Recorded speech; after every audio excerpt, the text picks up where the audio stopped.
I want to give a quick shout out to my patrons. Thank you so much for... Hey y'all, it's Kate from the Letter Apothecary, and today guys, I have such a fun video planned. So September is the week of September 18th to the 24th this year is Banned Books Week.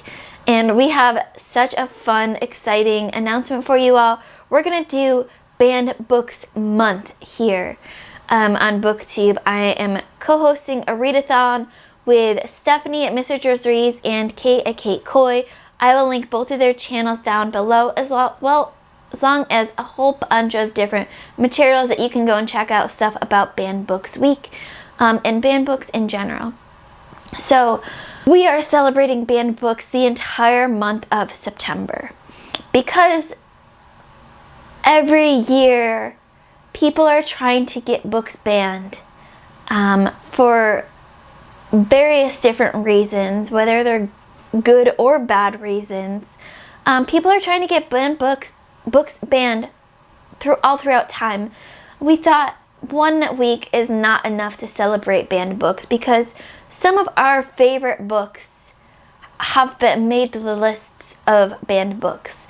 Since 1990, the ALA, which is the American Library Association, has kept track of the top 10 banned or challenged books per year and decade, and I will have links to that down in the description below. So we thought, why not celebrate the whole month of September instead of just 1 week? So we thought, why not celebrate banned books the whole entire month of September? So during this month, we'll be hosting a read-along with a banned books bingo, which I will also link in the description below, and will have also available on my Discord. So it's going to be super laid back, no prizes for winners, just super fun time reading our favorite banned books with a whole bunch of different categories. We made it super easy, I think, super laid back, so you can just have fun and not have to worry about whether it makes a prompt or not. Our prompts I feel like a lot of books could fit a lot of these different prompts. And I'll talk about those in just a minute with my TBR. But also, during that week of banned books, so the week of September 18th to the 24th, we're going to have a live show talking about some of our favorite banned books.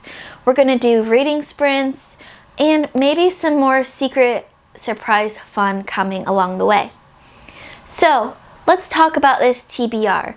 I'm going to talk about each one of the prompts and the TBRs and the books that I have chosen for this bingo and the prompts, and also what years these books were banned and all of the different reasons they were banned, in addition to the specific prompts. So as you can see by our bingo board,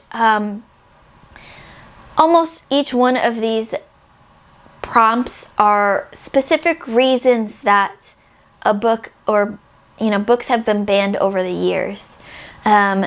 So that was kind of our reasoning behind this, to give you kind of a overall view of why books are banned and challenged, and all of the different reasons. So things that you'll see in my prompt choices are the years that they were banned and the reasons that they were banned.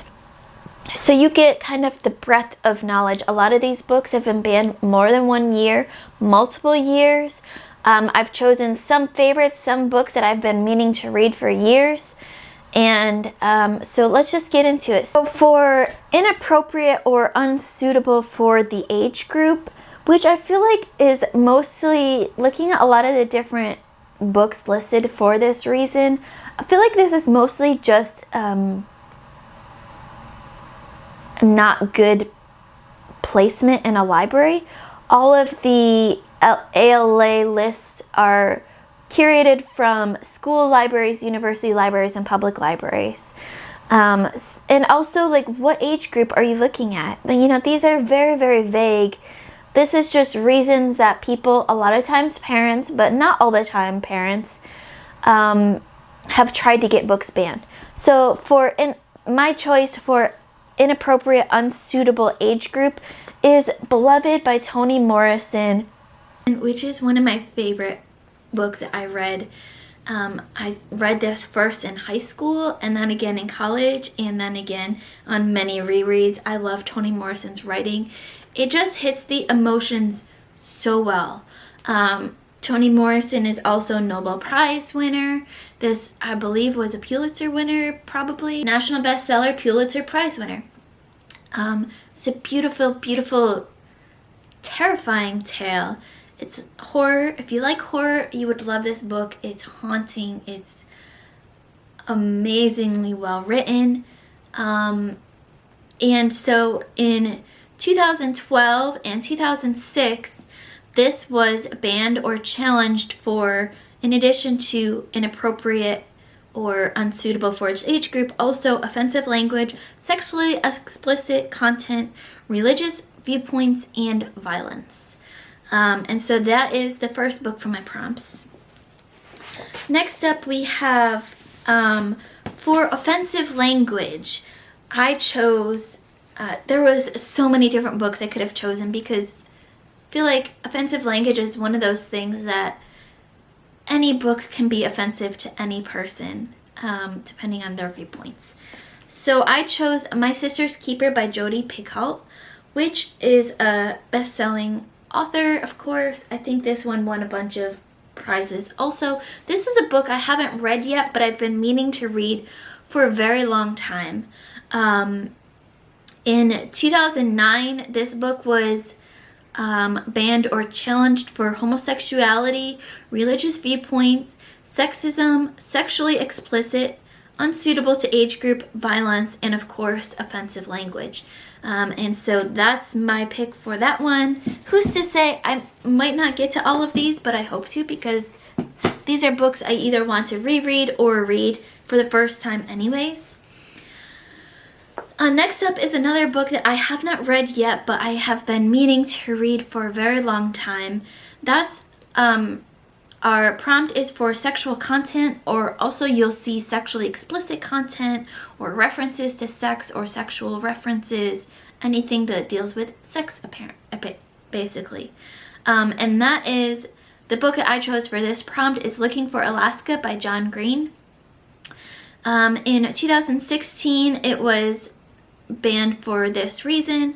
In 2015, in addition to the sexual content, it was also banned or challenged for offensive language and unsuited for the age group. In 2013, in addition to all the above, it was also banned or challenged for drugs, alcohol, smoking.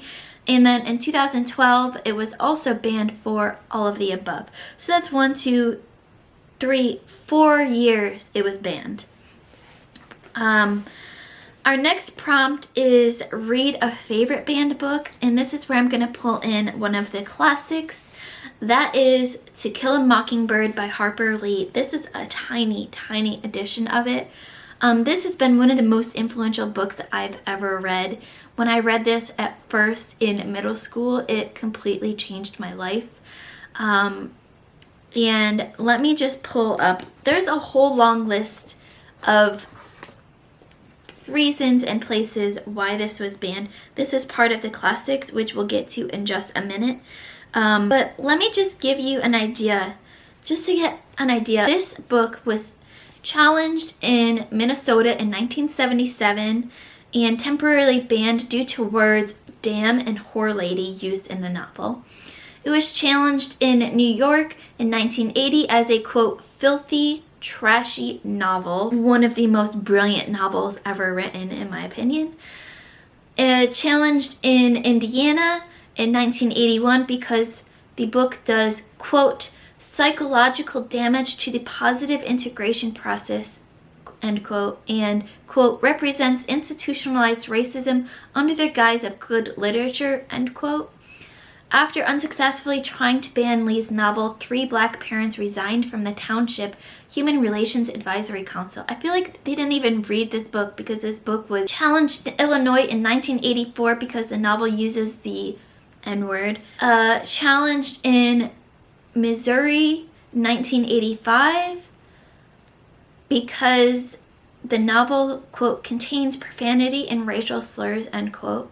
Retained on a supplemental 8th grade reading list in Arizona in 1985, despite the protest by Black parents and the National Association, NAACP, who charged the book was unfit for junior high use. Challenged in California in 1995 because of its racial themes, removed from a high school library in Louisiana because the book's language and content were objectionable. Challenged at a Mississippi school district in 1996 because the novel contains a racial epithet. Banned from a Texas AP English reading list in 1996 because the book, quote, conflicted with the values of the community, end quote. Challenged by a Georgia school board member in 2001 because of profanity. The novel was retained. Returned to the freshman reading list at an Oklahoma high school in 2001 despite complaints over the years from Black students and parents about racial slurs in the text. Challenged in Illinois Community High School's sophomore literature class in 2003 as being degrading to African Americans. Challenged at the Stanford Middle School in right here, Durham, North Carolina in 2004 because the N-word. Challenged in Tennessee Middle School in 2006 because the book contains profanity and, quote, contains adult themes such as sexual intercourse, rape, and incest, end quote. The complaints also contend that the book's use of racial slurs promotes, quote, racial hatred, racial division, racial separation, and promotes white supremacy, end quote. Retained in the English curriculum by a New Jersey Board of Education 2007. Resident had objected to the novel's depiction of how Blacks are treated by members of a racist community in an Alabama town during the Depression. The resident feared the book would upset Black children reading it. And in 2009, it was removed from a secondary classroom in Ontario, Canada, because a parent objected to language used in the novel, including the N-word. I get the arguments for, of course, the N-word is not okay to use in any circumstance. However, some of these complaints, maybe it's, the quote, white savior syndrome, but to me, this book was, you have one guy, yes, he's white, but that means he can make a difference at that time in Alabama that stood up for a Black man accused of a crime that he didn't do and volunteered to represent him in court. So if you don't know what To Kill a Mockingbird is, here is a very short spoiler-free summary. This is a 1961 novel by Harper Lee, set in small-town Alabama. The novel is a building romance or coming-of-age story and chronicles the childhood of Scout and Jem Finch, as their father Atticus defends a Black man falsely accused of rape. Scout and Jem are mocked by classmates of this. So I feel like a lot of the arguments for To Kill a Mockingbird go against the whole point of the book, was to be able to stand up for people that are innocent, no matter what their race is. That's what Atticus believed in. He believed in humanity and being able to say, I believe this man didn't commit this rape, even though everyone else in the entire town said that he did. And,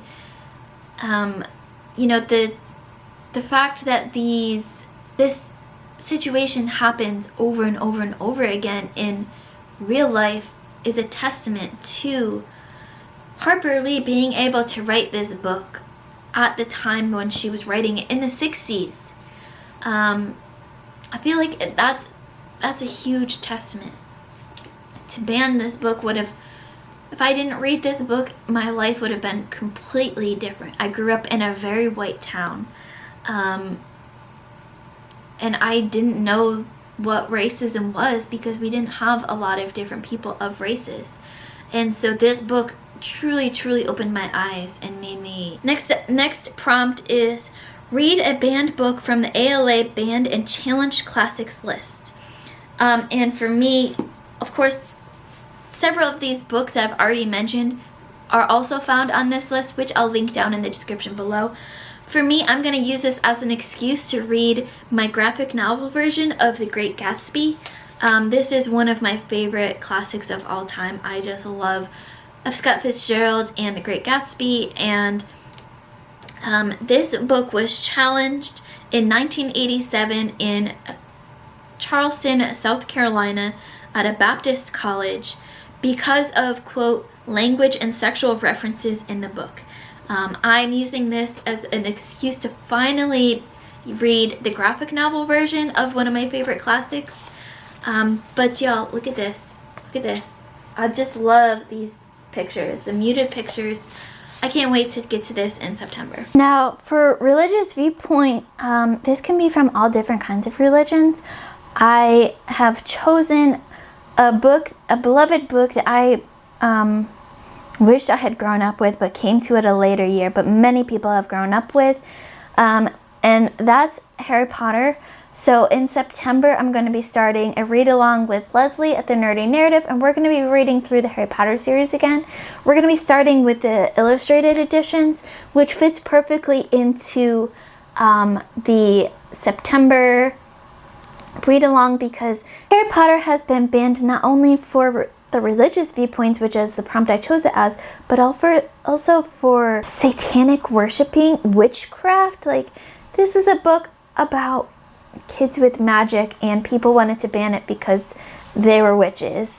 Let's see. Okay, so other reasons why Harry Potter was banned: glorifying witchcraft, promoting the occult, tones of death, hate, lack of respect, and sheer evil, leading children to hatred and rebellion, confusing children and leading them astray. And then there's this, to go on a very quick tangent, because this is the one of the ones that was just like, really, Harry Potter?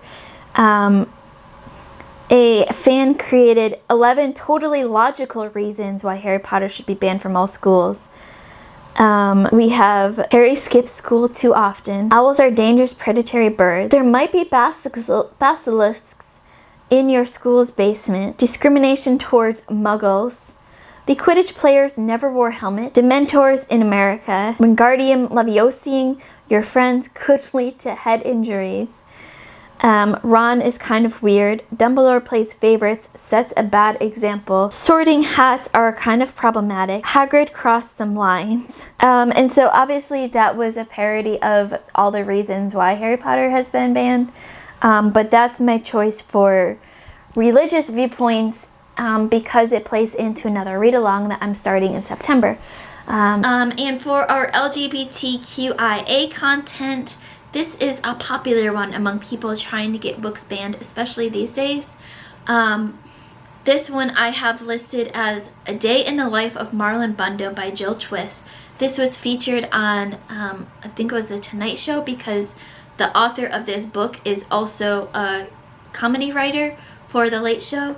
And this was supposed to be a parody of a book written by Mike Pence's daughter. And in 2019, in addition to the LGBTQIA content, it was also banned and challenged for political viewpoints, quote, designed to pollute the morals of its readers, unquote, and not including content warning. This is a picture book, y'all. This is a kid's book. And in 2018, it was also, in addition to all of that, banned for its religious viewpoints. For a prompt of violence, I'm choosing the classic. So for the prompt of violence, I'm choosing the classic Of Mice and Men by John Steinbeck. This is another one of my favorites. I read it at a very young age, and I don't know, I can't explain exactly why, but it changed my life reading it.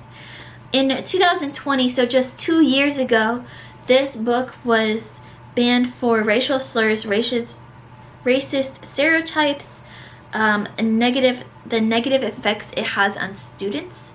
In 2004, it was banned for offensive language. In 2003, all of the above. In 2001, all of the above plus unsuited for its age group. And then the last prompt that we have, and the last book I have for this TBR, is for racism. And of course, there's so many different books that we could have chosen for this one, but my choice for this is kind of an ironic one. It's stamped Racism, Anti-Racism, and You by Ibram X. Kennedy and Jason Reynolds.